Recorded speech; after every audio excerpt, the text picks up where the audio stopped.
She lay in the snow, lips blue, a letter clenched in her frozen hand, her belly round beneath a soaked shawl. A Shawnee hunter stepped from the trees and saw her, and didn't walk away. What happened next will shock even those who thought they'd seen everything.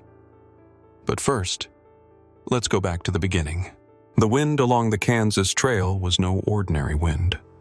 It did not whisper or sigh. It pushed, with a cold so sharp it felt like judgment.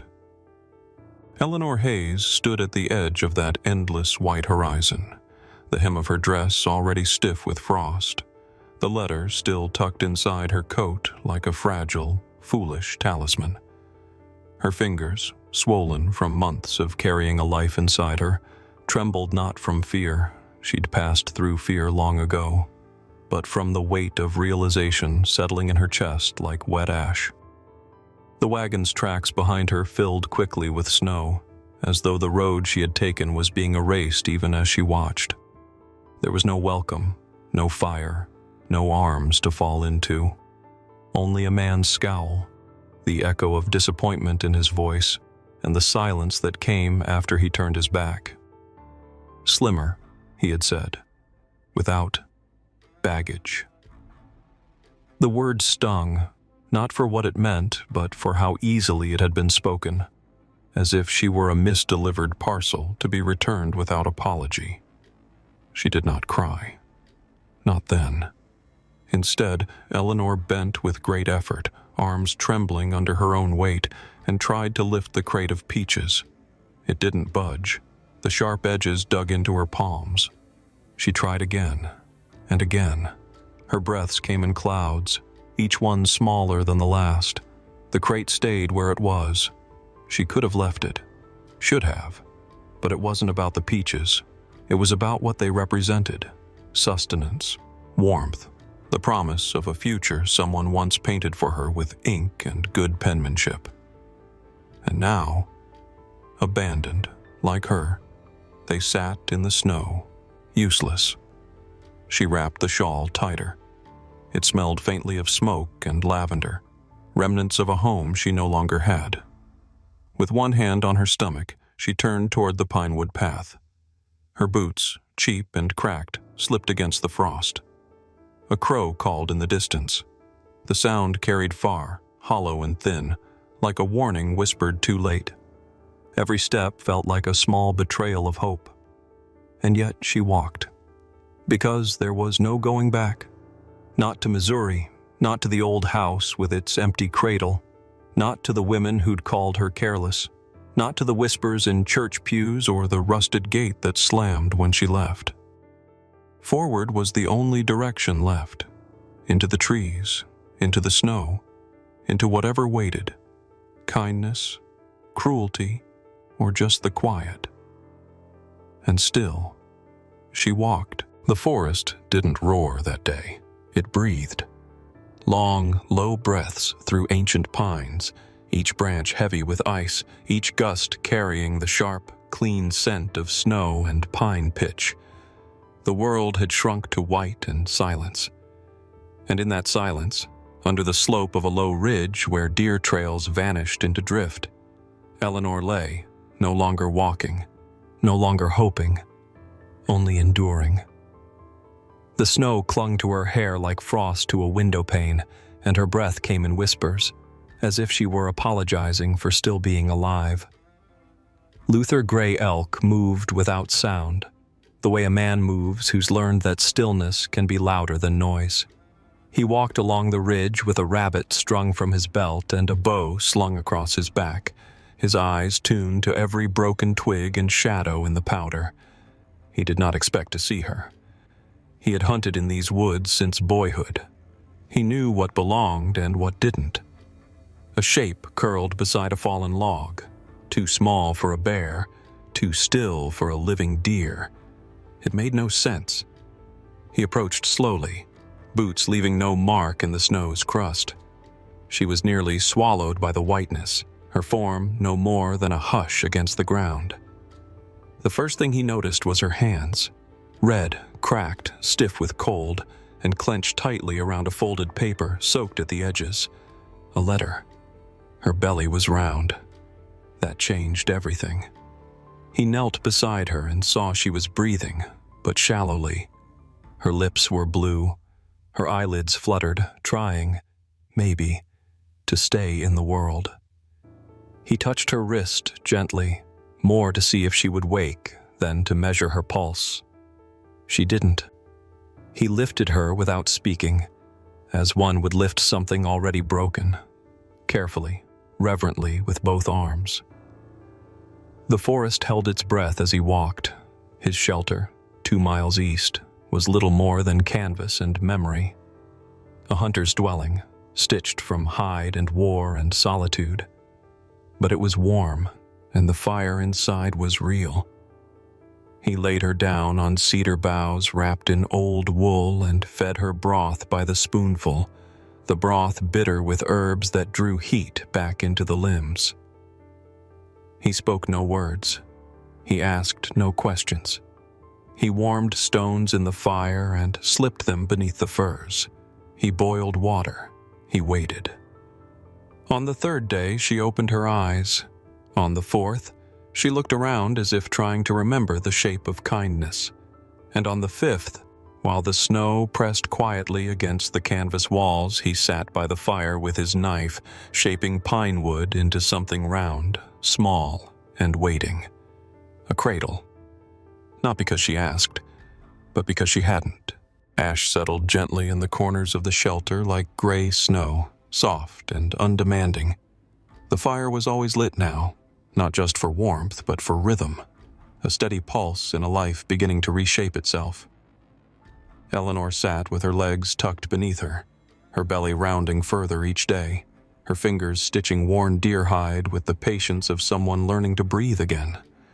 The light from the fire painted her skin in hues of copper and shadow, dancing across the sharp angles of her collarbone, the curve of her cheek, the loosened strands of hair that no longer stayed pinned back. She didn't ask him again. After that first whisper, "Why did you help me?" She understood that some wounds were too old for retelling, and some answers, when given, didn't need repeating. Luther's words had come like flint striking stone, brief, honest, and with the weight of something long carried. A wife. A daughter. A storm. Grief sat with him as a quiet companion, not spoken of, but always present, in the way he kept her water near the fire, in how he checked the canvas ties before nightfall, in the reverent way he carved wood with no clear purpose but care. She began to notice the small things. How he knelt to tend the fire as if it were sacred. How he stepped outside each morning and stood still, listening to the wind as if waiting for someone to call his name. And how, sometimes, when he thought she was asleep, he sang in a language that rolled like water over stones, low, slow songs that cracked now and then, but never stopped. She laughed once, startled by the misadventure of a pine marten stealing his last piece of smoked meat. The sound escaped her like a hiccup, raw and unguarded. Luther looked up, blinked as if he'd heard something impossible, and said nothing. But he smiled, just a little, and the tent, for that moment, felt like more than shelter. It felt like place. But peace, like winter sun, is short-lived on stolen land.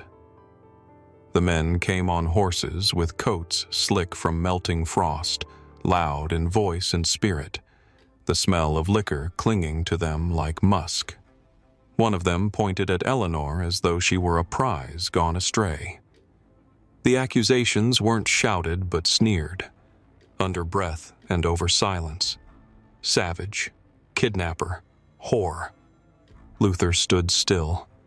He said nothing. It was Eleanor who rose. Her voice did not shake.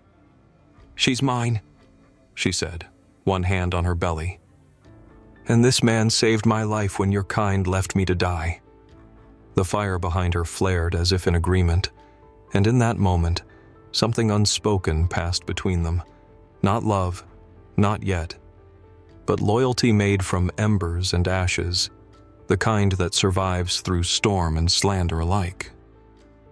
Luther's hand rested lightly on the bow at his side. He did not raise it. He didn't need to. The settlers looked at each other. No one stepped forward. One spat into the snow. Then they turned and rode back the way they came, loud again, but smaller somehow, diminished. The forest closed behind them, and the snow fell undisturbed. The thaw began not with a storm or a sudden melt, but with a slow drip from the cedar eaves and the first glimpse of green moss beneath retreating snow. Eleanor felt it in her bones before she saw it. The easing of the earth's silence, the soft shift of the wind as it changed from warning to welcome. The forest, once a cathedral of cold, became something gentler. It exhaled the scent of wet bark and new growth, of pine needles warming under a sun that finally lingered. She labored in quiet, her cries caught not in the rafters of a house but under open sky, beneath branches crowned with white blossoms that trembled with each gust. Luther knelt beside her, his hands steady, his voice low, murmuring words that needed no translation. The wind moved like a chant through the trees. And when Grace arrived, slick and screaming and small as a dream, the forest stood still for a moment, as if bearing witness. They wrapped her in a cloth unlike any other. Eleanor had stitched it through the long winter, thread by thread, stitch by quiet stitch. Pieces of her old gingham dress, worn thin at the elbows, a strip from one of Luther's moccasins, frayed at the toe where he had walked too far too often, and in the very center, sewn with trembling fingers, the edge of the letter that once promised her love and instead delivered her to the snow. The words were faded, but visible. "You'll have a place here," a cruel line made tender by time. Now it swaddled a child who had never known cold or rejection. Luther's cabin was not grand, a single room, a stone hearth, shelves made from salvaged barnwood, but it was clean, hand-built, and smelled of cedar and bread and the faint trace of pipe smoke. There was no door between rooms because there was only one room. No secrets either. Grace grew quickly, like the saplings at the clearing's edge, always reaching toward the light. She laughed early, walked stubbornly, and clung to Eleanor's skirts with fingers always sticky from berries or mud. The valley began to know them, not as whispers on the wind, but as part of the land's slow, resilient rhythm. People called her the brave settler woman, but the truth lay elsewhere. Eleanor had not been brave. She had simply endured long enough to be found. Not rescued, but recognized. She was not a martyr, nor a miracle. She was a woman who had once been thrown away, and learned, piece by piece, how to gather herself back together. On the porch that morning, the world humming with green and gold, Luther's shoulder steady beneath her cheek, Eleanor spoke the only truth that mattered. "You didn't save me," she said softly. "You reminded me I was worth saving." And it settled into the air like the end of a long-held breath, the kind you only release when you finally, truly, believe you are safe.